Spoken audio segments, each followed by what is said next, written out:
अभी मैंने प्रवचन में सुना था महाराज जी का कि महाराज जी किसी को शिष्य नहीं बनाते हैं, तो वो शिष्य नहीं बताते हैं तो अपने उनको गुरु किस तरह से अपने गुरु की शरण में हम जा सकते हैं?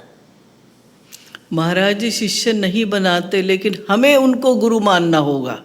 वो तो शिष्य तभी बनाएंगे जब हम पूर्ण शरणागत हो जाएंगे। तो पूर्ण शरणागत होने पर जब हमारा अंतःकरण शुद्ध हो जाएगा, हमारा अंतःकरण तैयार हो जाएगा, तब वो उसमें दिव्य प्रेम देंगे। वो वास्तविक दीक्षा है। लेकिन प्रारंभ में जो पहला स्टेप है वो साधना का है। साधना के द्वारा हमें अंतःकरण को शुद्ध करना होगा। तो महाराज जी का जो मंत्र है वो तो राधे नाम है, और उन्होंने जो साधना बताई है हमें वो करनी है, उसका पालन करना है।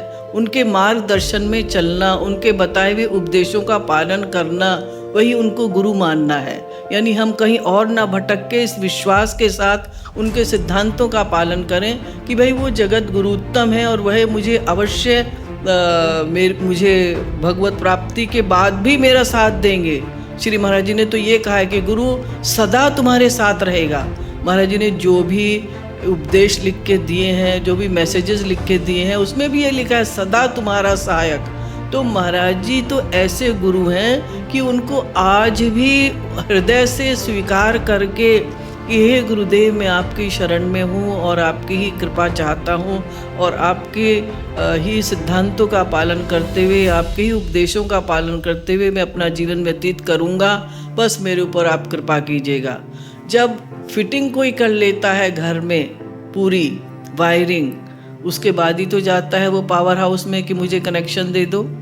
अगर कोई फिटिंग नहीं की, ट्यूब नहीं लगाई, पंखे नहीं लगाए, वायरिंग नहीं की, और जाकर पावर हाउस में कहो मुझे कनेक्शन दे दो, तो क्या तुम्हारे खोपड़े में दे दूँ क्या? अरे तुमने जब तैयारी नहीं की।